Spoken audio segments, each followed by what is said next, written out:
Freedom. What does freedom truly mean? Is it simply the ability to do whatever we want whenever we want, or is it more than a deeper, more nuanced concept that holds the key to our personal growth and future success? At its core, freedom is the power or right to act, speak, or think as we want without hindrance or restraint. It's the very foundation of autonomy and choice. But freedom isn't just about doing whatever we please in the present, it's about making decisions that align with our values, morals, and visions for the future. True freedom involves responsibility, the freedom to choose actions that can shape our lives in a positive way. This means choosing to prioritize that will help us grow and thrive in the long term, even if it requires hard work and discipline and sacrifice today. Think of it as a freedom to study hard, to build strong relationships, to make decisions that will shape a brighter future.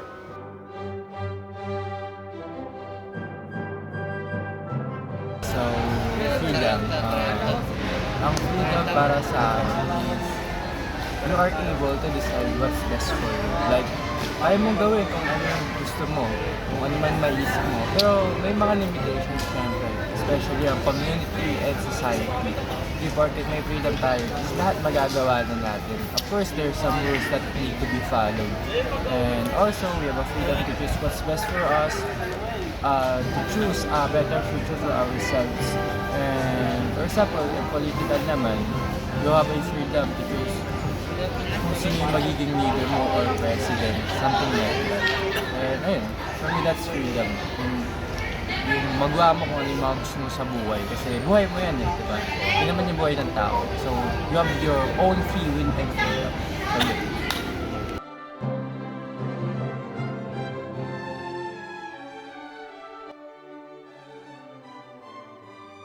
So, what is freedom in paggagawa ng mabubuting bagay, no?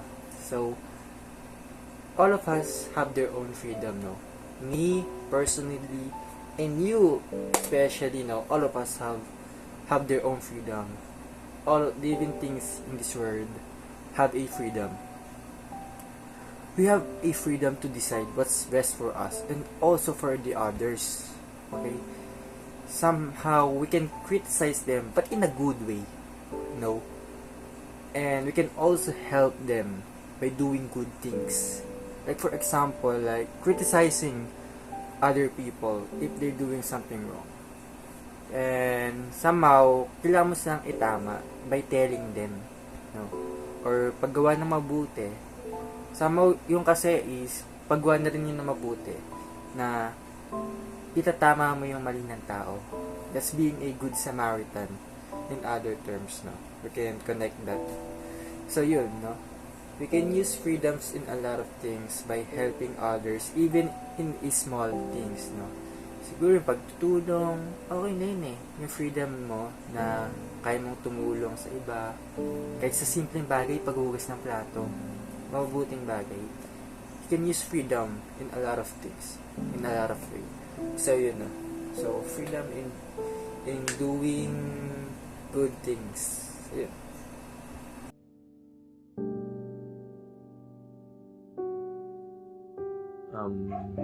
Good day everyone, ako po si Jan Pulbis Avedra from 12 Acceleration. So, nape-pressure po ako sa nangyayari po sa akin katulad po ng pag-aaral, pagtatrabaho ko po.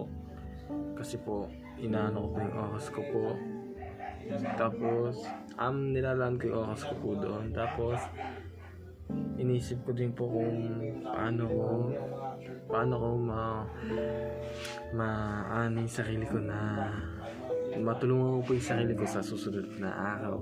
Nag-pressure po ako kasi yung utak ko po nagdadalo isip po siya. Kumbaga, hindi ako nakapag-focus sa pag-aaral ko po. Tapos, hindi din ako iniisip ko din po yung pagtatrabaho ko din po.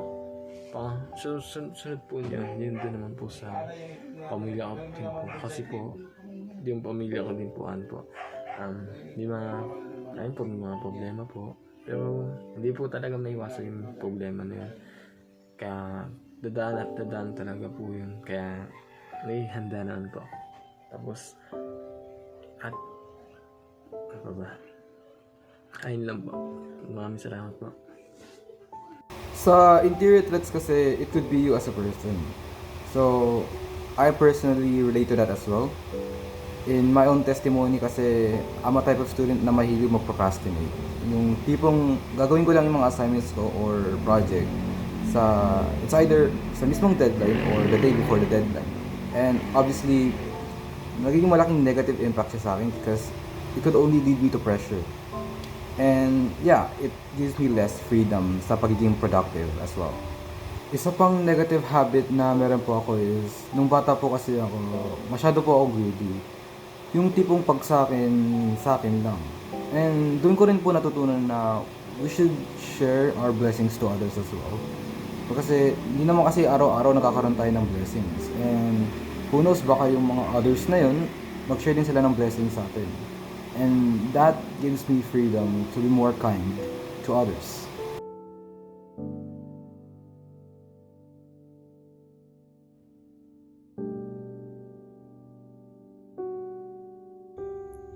Ang paggawa ng tama habang malalim ang pananampalataya sa Diyos ay mahalaga dahil ipinapakita natin ng respeto at pagpakumbaba at pagsunod sa kanyang mga aral. Sa ganitong paraan, pinapakita natin ang kinikilala natin ang kabutihan at gabay niya sa ating mga buhay. Bukod dito, kapag gumagawa tayo ng tama, naging inspirasyon tayo sa ibang tao. Pinapakita natin ang pananampalataya ay hindi lang dapat sa salita, kundi pati sa gawa. Ang pagkilos ng maayos ay nagpapalalim sa ating mga moralidad. Tinutulungan tayong gumawa ng tamang desisyon at nagiging daan para mas maging mga tao tayo. Nagdudulot din ito ng kapayapaan sa isip at puso dahil alam natin ginagawa natin ang naayon sa kagustuhan ng Diyos.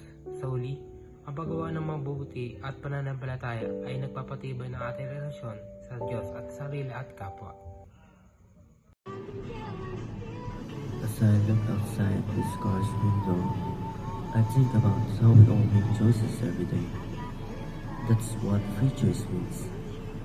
The ability to decide for ourselves, like choosing what we want to do, believe where we want to go. But behind free choice is something bigger. Fundamental freedom. These are the basic rights everyone has, like the freedom to speak, to move, or to live without fear. Without these freedoms, our choices wouldn't be really our own. So, as I watch the world outside, I'm reminded of how important it is to have both freedom. Freedom. Freedom for me is living your life to the fullest. Doing whatever you want, going wherever you will go, making decisions without any limitations, restrictions. However, true freedom is not only limited by those limits. Freedom can be achieved while you are free, while also not doing any harm to other people. Not only thinking for yourself, but also for other people as well. For me, being in a state of freedom doesn't have enemies waiting me down. Having one of them can make you feel like you are not in a freedom at all. And also, freedom can be achieved when you are at peace with others and when you act and help whenever someone needs it.